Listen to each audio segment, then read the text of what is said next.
Alhamdulillahi Rabbil Alamin. Wassalatu wassalamu ala ashrafil anbiya'i wal mursalin. Sayyidina Muhammadin wa ala alihi wa ashabihi ajma'in. Assalamu alaikum wa rahmatullahi wa barakatuh.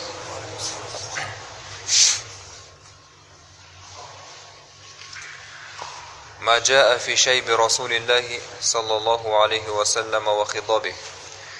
Payg'ambar sallallahu alaihi wa sallamning ақшашы және шашын бояуы туралы келген риуаяттар.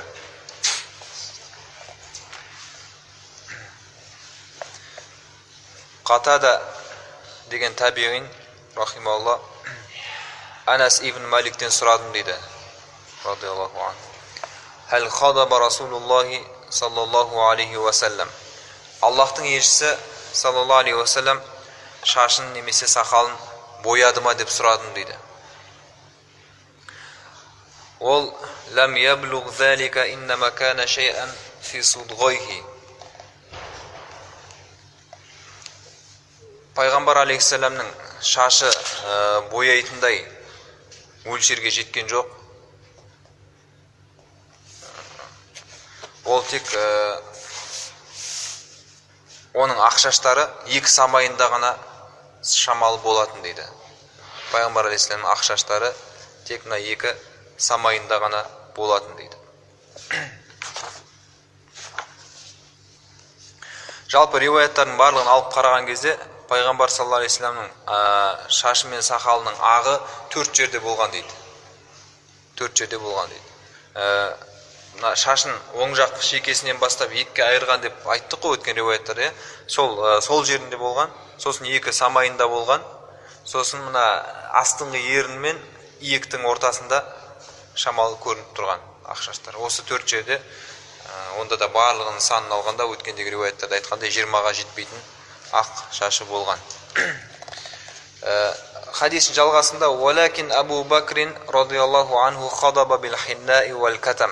Бірақ Абу Бакр радиаллаху анху хына және катам деген екі өсімдікпен шашын сақалын бояйтын дейді. Ол жаңағы өсімдіктерді араластырған кезде, хына дейді ғой, бізде бар ғой, бір қара емес, я қызыл емес, сол шамалы екі ортада бір түс шығады дейді, қара қызыл. Сонымен Абу Бакр бояған дейді.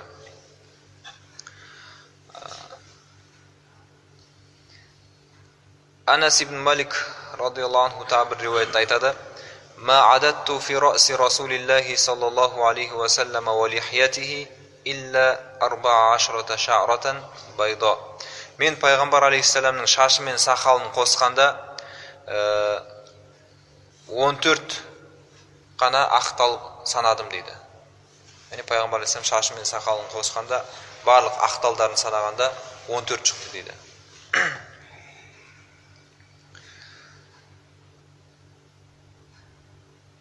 Симак ибн Харб айтады: мен Джабир ибн Абдулладан сұрадым дейді. Жоқ, біреулер Джабир ибн Абдулладан сұрады дейді Пайғамбар алейхиссалам ақшаш туралы. Сонда ол айтты дейді: «Кана иза дахана расаху лам юра минху шайбун ва иза лам яддахин ру'я минху шайун». Пайғамбар алейхиссалам шашын майламайтын болса, немесе жаңағыдай өсімдіктермен, шөптермен шашын боямайтын болса, шаш көрінбейтін дейді. Шаш байқалмайтын. Ал бірақ боямайтын болса, шаш көрінетін дейді, керісінше шамалы ақшаштар. Ал бояған кезде онша байқалмайтын дейді. Енді бұл риуаяттан байқаймыз, Пайғамбар алейхиссалам кейбір кездерде шашы мен сақалын бояйтын болған дейді. Бояғанда бұл жерде духын деп береді, әлгі өткендегі айтылған май ғой, шашқа жағатын май.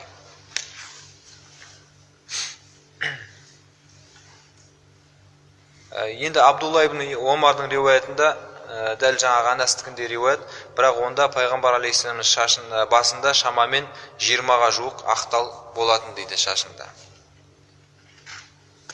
Енді соның себебіне байланысты келген риуаяттарға тоқталсақ, бір күні Абу Бакр радиаллаху анху Пайғамбар алейхиссаламға қарап отырып айтты дейді: «Қад чипта я Расулаллах». Аллахтың елшісі, шашың ағарыпты ғой, яғни шашың ағарғанын байқадық қой деп сұрады дейді, оның себебі не деген секілді. Сонда пайғамбар алейхиссалам шайябатни худ вал вақиа вал мурсалат ва амма ятасаалун ва иза шамсу кувират. Мені осы аталған сүрелер шашымды ағартты деп айтты дейді. Худ сүресі, Вақиға сүресі, Мурсалат сүресі, және Наба сүресі, сосын Такуир сүресі. Такуир. Осы аталған сүрелер шашымды ағартты деп айтты. Яғни ондағы қияметтің қорқыныштары, сондай бұрынғы үмбеттердің бастарына келген азап, әртүрлі айтылған нәрселер, және соған ұқсас нәрселер, пайғамбар алейхиссалам соны ойланған кезде, соған ой жүгірткен кезде шашы ағарғандығын айтты. Тағы бір риуаятта шайябатни худ ва ахаватуха дейді. Мені худ және соған ұқсас сүрелер шашымды ағартты дейді.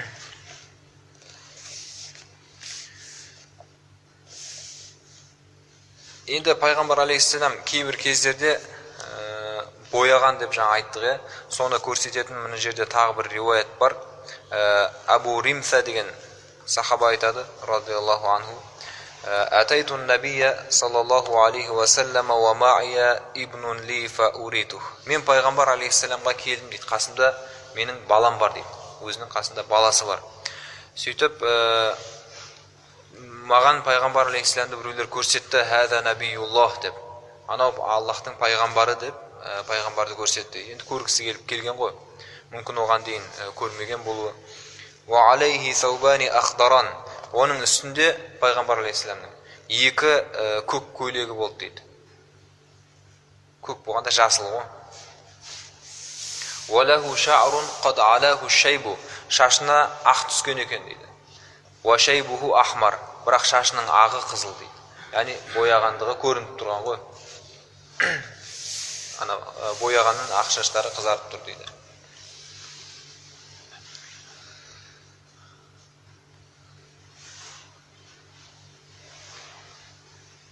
Келесі бір риуаятта да өткенде Джабир ибн Самура деген жаңа алдыңғы хадисті риуаят еткен сахабадан жетеді.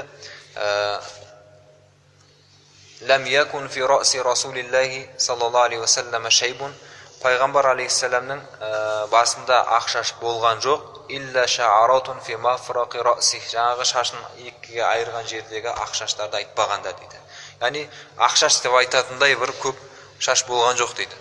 Жаңағы аталған 4 жерде, онда да бір-екеуден, соның барлығын қосқанда 14 дейді, 20 дейді, соның ояқ-бұяғында ғана ақ шаш болғандығын білдіреді риуаяттардың барлығы. Изаддахана ва арахуна духну, онда да жаңағыдай майлаған кезде, немесе басын бояған кезде, сол немен бояумен көрініп қалатын дейді. Жаңағы пайғамбар алейхиссаламға баласын ертіп барған сахаба бар ғой, сол тағы бір басқа риуаятта былай деп келтіреді. Пайғамбар алейхиссалам менің қасымдағы баламды көрсетіп сұрады дейді, ибнука хада, мынау сенің балаң ба деп. Сонда мен иә деп айттым дейді. Сосын пайғамбар алейхиссалам ишхад бихи, сен куә бол деп айтты. Яғни бұл жерде пайғамбар алейхиссалам бір нәрсені айтайын деп жатырмын, мен қазір соған сен куә бол деп айтқаны. Сөйтті де ла яжни алейка ва ла тажни алейх, ол сенің күнәңді, сен оның күнәсін көтермейсің деп айтты дейді. Яғни әкесіне айтып жатыр жаңа баласын. Ол сенің күнәңді, сен оның күнәсін көтермейсің деп айтты. Енді шарықтарда келеді, бұрын пайғамбар келмей тұрған кезде, ислам келмей тұрған кезде, жахилет дәуірінде арабтарда мынадай бір әдет болған. Мысалға біреумен өштесіп ала алмай қалған кегі болатын болса, оның баласынан алады, баласы болмаса немересінен алады, жалпы соның ұрпақтарынан болса болды, кегін ала береді екен арабтар. Енді соны пайғамбар алейхиссалам жойғандығын біздің шариғатымыз, яғни біздің шариғатымызда ондай нәрсенің жоқтығын білдіріп, ол сенің күнәңді, сен оның күнәсін көтермейсің, және сен осыған куә бол деп айтты дейді. Бұл аятта да бар ғой жалпы. Вала тазиру вазирату визра ухра дейді Аллах Тағала Исра сүресінің 15-ші аятында. Басқа да көптеген жерде келеді бұл аят. Ешкім ешкімнің күнәсін көтермейді деген аят. Бұл исламда жалпы сондай бір қағида. Сол сөзді айтқан кезде пайғамбар алейхиссалам вараайту шайба ахмар, оның басынан ағарған шаштардың қызартып тұрғанын көрдім дейді. Яғни тағы да боялғандығын көрсетеді.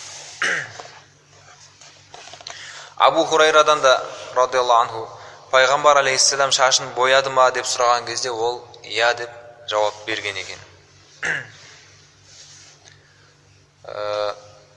Сол сияқты мына жерде қалған риуаяттардың барлығы соған ұқсас. Енді осы жерде бір мәселе, ақшашқа байланысты мәселе, ақшашты жұлуға бола ма деген сұрақ. Мысалға басқа шыққан немесе сақалға шыққан ақшаштарды жұлуға бола ма деген кезде ғалымдардың көпшілігі, енді бұл мәселеде демек талас бар. Біреулер болады дейді, біреулер болмайды дейді.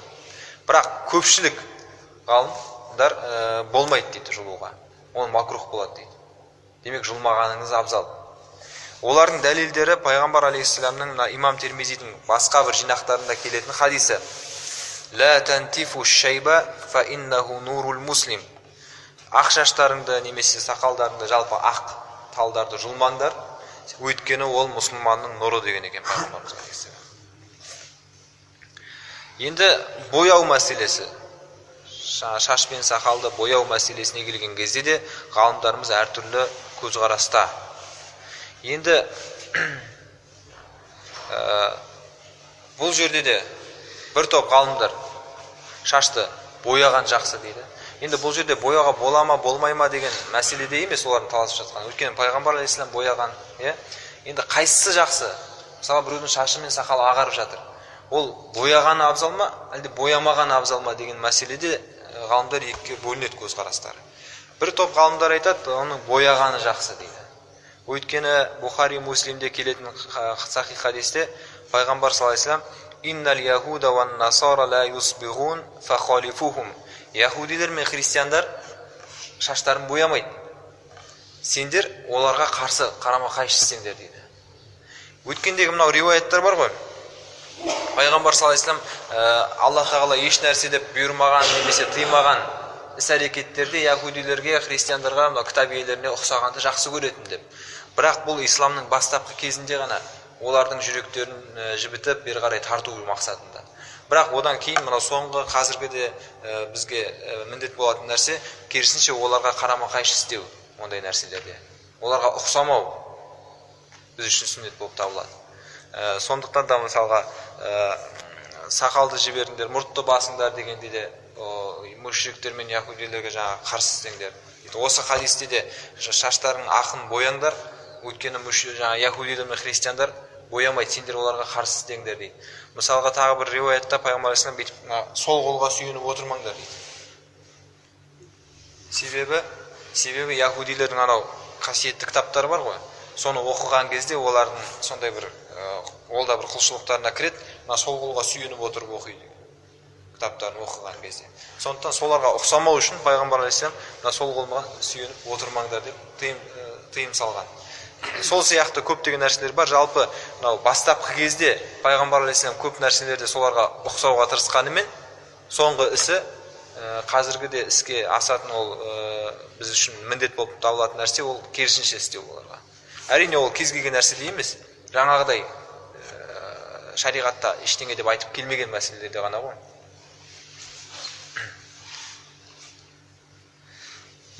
Тағы бірде олардың дәлелдері Абу Бакр, Омар, Осман, Хасан, Хусейн секілді сахабалар шаштарын немесе ақ сақалдарын бояған.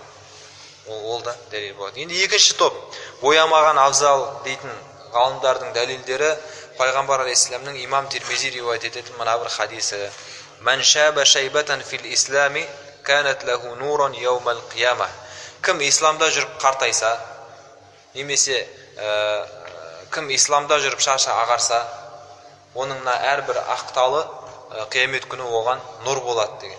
Нұр болады деген, яғни сиратқа өткен кезде басқа да сондай қияметтің қорқынышты сәттерінде жарық болады, жол табады соны арқылы деген сияқты мәселелер ғой. Сондықтан енді кейбір ғалымдар осы екі көзқарастың екеуін де құптайды. Сөйтеді оған бір мынадай бір пікірді айтады.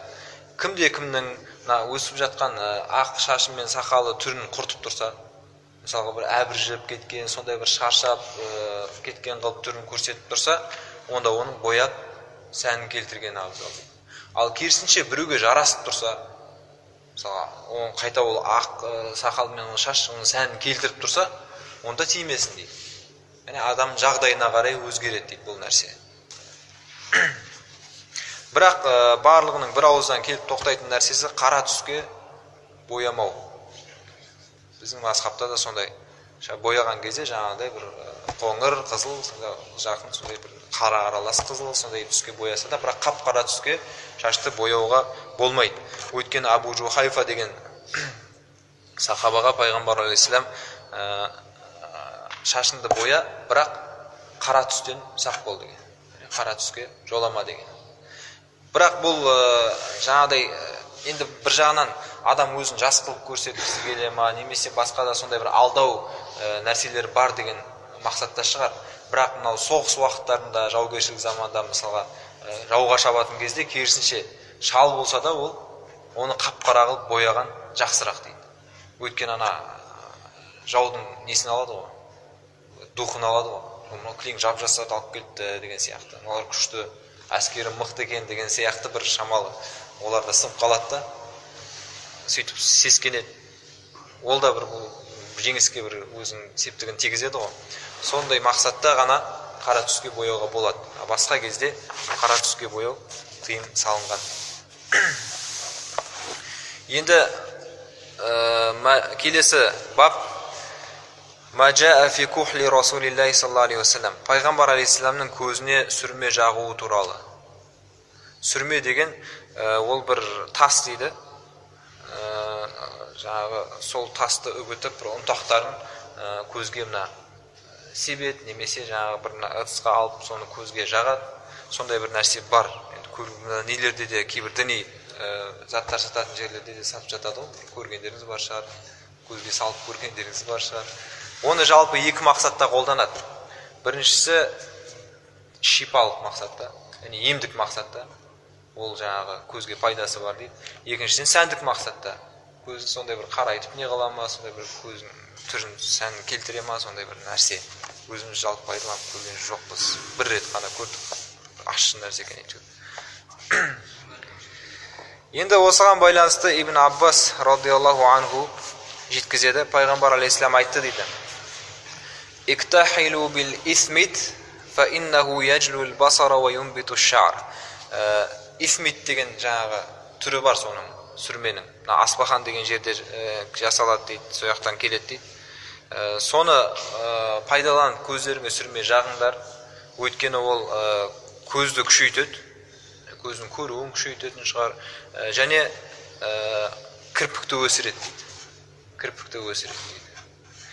Бірақ мына шарықта келеді, бұл жаңағыдай ешқандай ақауы жоқ, сау көздерге пайдалы, ал кейбір жаңағы әртүрлі аурулармен ауыратын ауру көздерге керісінше зиян тиіп кетуі мүмкін дейді.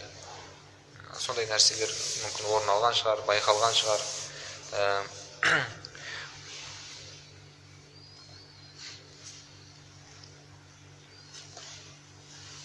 Инна хайра акхаликумул исмит яжлул басар ва юнбиту шар. Сендердің жаңағы сүрмелерінің ішіндегі ең жақсысы жаңағы исмит деген түрі, ол көзді күшейтіп, кірпікті өсіреді дейді. Осы жалпы осы бапта 4 хадис келген, 4-еуі де бір мағынада. Жалпы бұл нәрсе пайғамбар алейхиссаламның сүннеті деп айтпайды ғалымдар. Сүннеті деп айтпайды. Бұны сондай мұстахаб, жақсы амал, пайғамбар алейхиссалам істеген амал дейді. Пайғамбар алейхиссалам жатар кезде оң көзіне 3 рет, сол көзіне 3 рет жаңағы сүрме жаққан деп риуаяттар келеді. Былайша айтқанда істеуге болатын сондай шариғатта ұнамды амалдардың біреуі болып табылады екен бұл да. Өйткені неге сүннетке көтермейді? Бұл біздің кәдімгі дүниелік істерімізге жатады да. Мысалы көздің денсаулыққа байланысты, ол былайша айтқанда ар жағында бір ешқандай діни бір мақсат жоқ болғандықтан, ол сенің өзің көзіңнің көруіне пайдалы, немесе кірпігіңнің өсуіне деген сияқты мақсаттарда болғандықтан, бұны бір сондай жақсы көрілетін амал қылып көрсетеді. Шариғатта құпталатын, жалпы мақұлданатын амал. Бірақ оны бір сондай бір сүннет амалға дәрежесіне ғалымдар шығармаған. Келесі бап Маджаа фи либаси Расулиллахи саллаллаху алейхи вассалам. Пайғамбар алейхиссаламның киіміне байланысты келген риуаяттар. Киім киюі, қандай киім киген, киім киюдегі әдептері қандай болған, соның барлығы енді бізге сүннет болады ғой. Соған қатысты келген риуаяттар.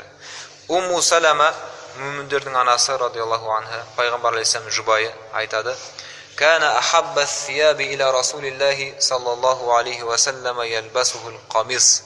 Пайғамбар алейхиссалам ең жақсы көріп киетін киімдерінің бірі, немесе ең жақсы көріп киетін киімі ол камис дейді. Камис деген мынау Рамазан айында бізде бір бауырлар киіп жүреді ғой. Ұзын көйлек. Мынандай жағасы, мынандай мойны бар.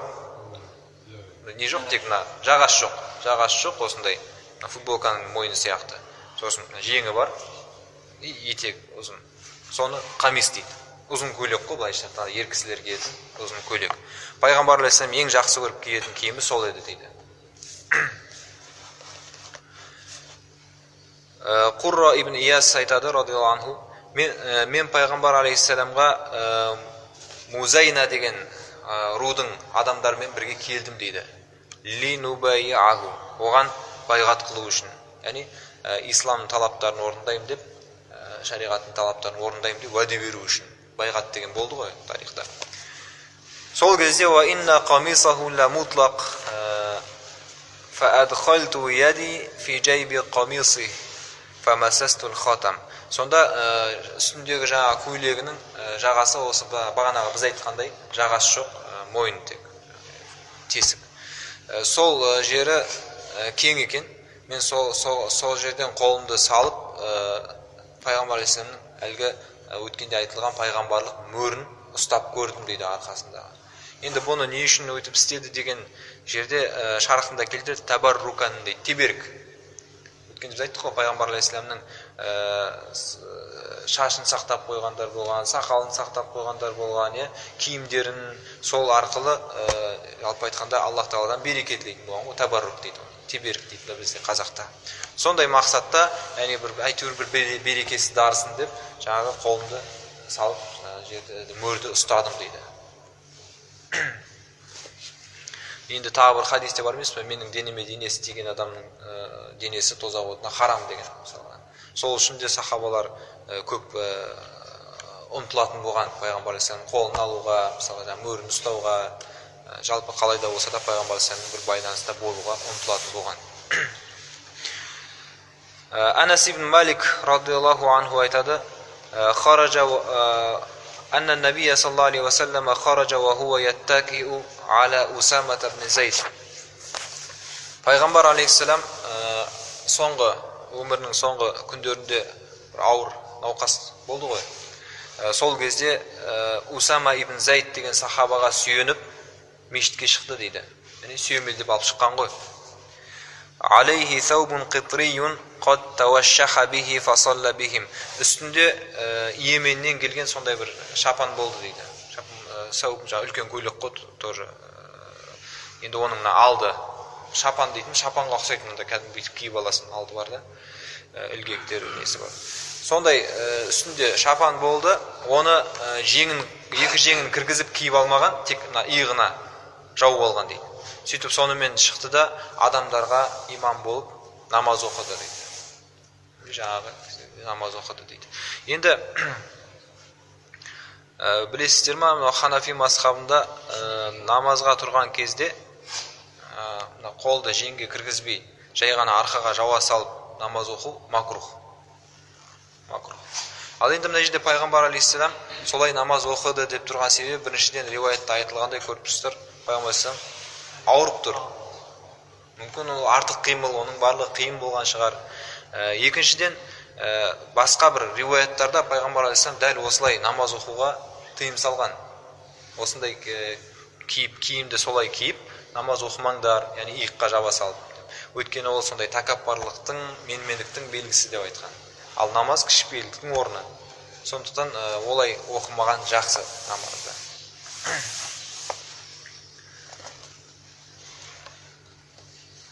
Енді Абу Саид аль-Худри радиаллаху анху айтады: "Кана Расулуллахи саллаллаху алейхи ва саллям иза стаджадда саубан саммаху бисмихи, имаматан ау камисан ау ридаан сумма яқул." Пайғамбар алейхиссалам жаңа бір киім кисе, жаңадан киім сатып алып, немесе бір оған сыйлап, оны өзінің атымен атап, былай деп дұға қылатын дейді: атымен атап болғанда, мысалға сәлде болса, осы сәлдені кигізген Аллаға шүкір, шапан болса, осы шапанды кигізген Аллаға шүкір деп, яғни киімнің атын қосып дұға қылады екен. Сонда дұғаларының бірі Аллахумма лакал хамду кама касаутанихи. Я Алла, маған осыны кигізгенің үшін саған мақтау мадақтар болсын. Ас'алука хайраху ва хайра ма суниа алейх. Мен осының, яғни жаңа киімнің жақсылығын сұраймын, және ол не үшін істелген болса, соның жақсылығын сұраймын дейді. Ва а'удhu бика мин шаррихи ва шарри ма суниа алейху. Сол сияқты бұның жамандығынан, егер не үшін істелген болса, сол жаңағы жамандығынан сенен пана тілеймін деген дұға. Жалпы бұл мұсылман қорғанда бар дұға, киім киген кезде, жаңа бір киім алған кезде осыны айту сүннет болып табылады. Анас ибн Малик радиаллаху анху айтады: "Кана ахаббу сияби иля расули саллаллаху алейхи ва саллама ялбасуху al-хибара." Пайғамбар алейхиссаламның жақсы көріп киетін киімдерінің бірі хибара деген киім. Сондай бір мақтадан тоқылған жаңағы қызыл жолақтары бар, сондай бір өзі киімнің түрі ғой. Ол да былай қарасаңыз барлық киімдер сондай ұзын киімдер да, барлық киімдері ұзын киімдер. Пайғамбар алейхиссалам ешқандай риуаятта жоқ дейді ғалымдар шалбар кигендігі туралы. Жалпы пайғамбар алейхиссалам шалбар кимеген дейді. Абу Жухайфа радиаллаху анху айтады: "Раайту набия саллаллаху алейхи ва саллям ва алейхи хуллатун хамра каанни анзуру иля бариқи сақайхи." Мен пайғамбар алейхиссаламды көрдім, үстінде қызыл жолақтары бар, шапаны бар дейді. Оның жалтыраған екі санын көрдім дейді. Мен оны қазірде көріп тұрғандаймын дейді. Демек, әлгі ұзын киімінің ұзындығы балтырының ортасына дейін болған пайғамбар алейхиссалам. Және басқа хадистерінде де пайғамбар алейхиссалам жаңағы балақты, жалпы етекті қысқарту туралы айтылған риуаяттар ол бар. Бұл біздің мазхабта ол мустахаб үкімінде. Егер істесеңіз, сауап аласыз. Пайғамбар алейхиссалам солай қысқа қылып киген десеңіз, сауап аласыз. Бірақ Абу Бакр радиаллаху анху келіп сұрамай ма, менің етегім түседі. Өйткені пайғамбар алейхиссалам айтқан, кімде-кімнің киімінің етегі тобығынан асып кетсе, яғни содан ұзын болып кетсе, ол тозақы деген. Сонда Абу Бакр сұрайды: "Менің киімім ұзын болып қалды ғой" деген кезде, "Сен оны тәкаппарлықтан істейтіндерден емессің ғой" деп, яғни ондағы мақсаты егер тәкаппарлық болса, ол тәкаппарланып сөйтіп істейтін болса, тозақтық екенін білдіреді дейді Бухари мен Муслим деген хадис. Сондықтан мынау Бадруддин аль-Айни деген үлкен ханафи мазхаб мухаддис ғалым айтады: егер ұзын болып жатса, егер жаңағыдай жүрегінде ол тәкаппарлық ниетімен істеп жатқан болмаса, онда тұрған проблема жоқ дейді. Және макрух та болмайды дейді. Былайша айтқанда біздің мазхабтағы оның үкімі мустахаб. Енді жалпы бұл жерде біз қысқартуға қарсы шығып жатырған жоқпыз. Оны уәжіп дәрежесіне көтеріп, басқаларға міндеттеуге қарсы шығып жатырмыз. Өйткені оған дәлел жоқ. Оған дәлел жоқ. Яғни оның уәжіп дәрежесіне көтеріп, оны істемесең сен тозақысың деп өзгеге айтуға ешкімнің қақысы жоқ. Өйткені оған дәлел жоқ. Сабақтан соң. Ал кімде-кім мысалға пайғамбар алейхиссалам соны істеді ғой. Міне мысалы хадисте келген кезде, пайғамбардың киімдері сондай болған ғой деген ниетпен кисе, оған ешқандай кедергі жоқ. Тыйым да жоқ. Қайта керісінше ол сауабын алады. Одан соң бұл климаттық жағдайларға да қарайтын шығар енді. Ол жақта қысы жазы, жаңағы жыл 12 ай жаз ғой енді, ыстық. Ал сен қазір мысалы 40 градус ыстықта көр жаңағыдай қылып мысалға көтеріп. Ол да бір мұқтаждық мысалға да бір себеп. Былайша айтқанда, одан соң жаңа біз айттық, пайғамбардың шалбар кимеген. Енді шалбарды қысқартпаған ғой, ол жаңағыдай үлкен етегі бар киімді қысқартқан. Былай қарасаңыз, ол қайта қысқа болған жарасымды да ол киімге. Жерге сүйретіп жүрмейсіз ғой. Сондай мәселелермен жалпы бір ауыз сөз айтатын болсақ, бұның үкімі ханафи мазхабында мустахаб.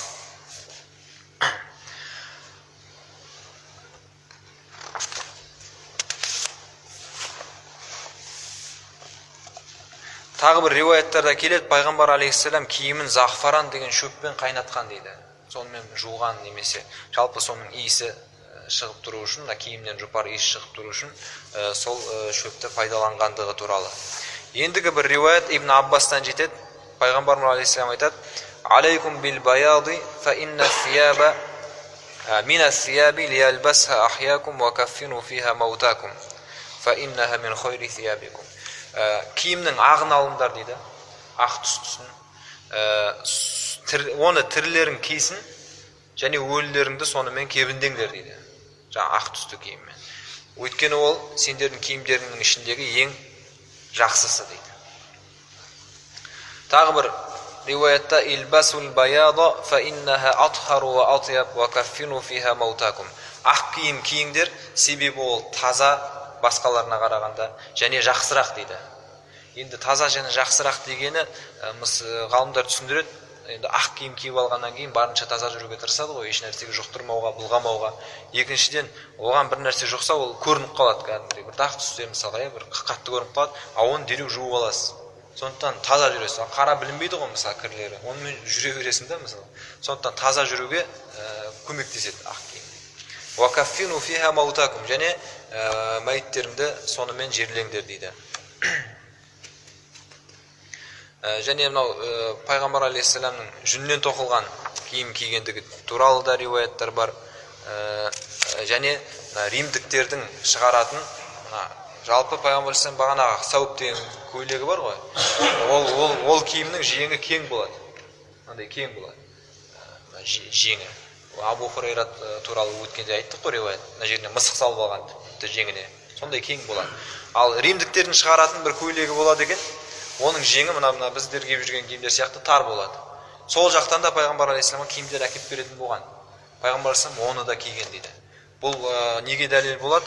Ол киімді мейлі кәпірлер шығара ма, мейлі ол кәпірлердің елінен шыға ма, ол таза болса болды. Оны киюге тыйым жоқ. Мен соны білдіреді дейді. Содан соң киімнің тағы мәселелерін қозғайды мұнда ғалымдарымыз.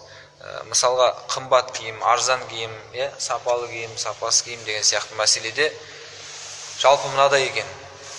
Пайғамбар алейхиссаламның сүннеті бойынша қандай киім киген? Мысалы жақсы деп бір сұрақ қою мүмкін да, қымбат киім киген жақсы ма, әлде жамау киім киген жақсы ма деп. Енді осы мәселеде ғалымдарымыз әркімнің жағдайына қарай бөледі.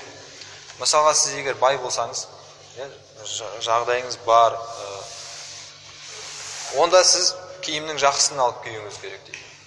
Өйткені Құранда Духа сүресінде "Ва амма би ниъмати раббика фахаддис", Раббыңның нығметін айт деген екен да.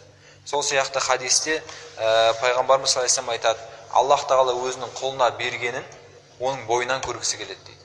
Сізге берген ризық несібесін сіздің бойыңыздан көргенді жақсы көреді деген хадиске сүйеніп, егер сіз жағдайыңыз бар мұсылман болатын болсаңыз, сізге жақсы киім кию сүннет дейді.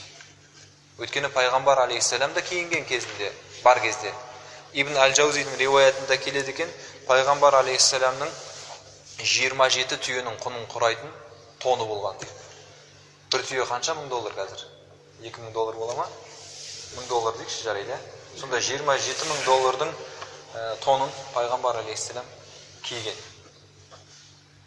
Демек, егер жағдай бар болса, жақсы киімді кию сүннет дейді. Ал жағдай жоқ болса, ол сол үшін өзін жаңағыдай бір кемсітпей, өзін төмен санамай, және өзін өзгелерден де бір жаңағыдай бір іштей бір ұялып қысылмай, барын киген сүннет оған дейді. Және ол есінен шығармауы керек дейді. Құранда "Уалибасу тақуа залика хойр". Ол мына сырттағы киім емес, іштегі тақуалық киімінің жақсы екендігі туралы Құранда айтылған аят бар ғой. Және екінші бір мәселе ғалымдарымыз айтады, егер сараңдық пен ысырап деген мәселе бар еді.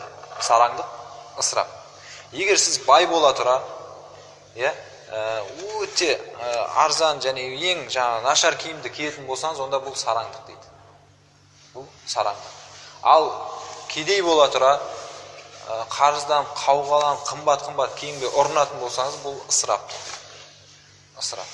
Демек екеуінің ортасын ұстану керек.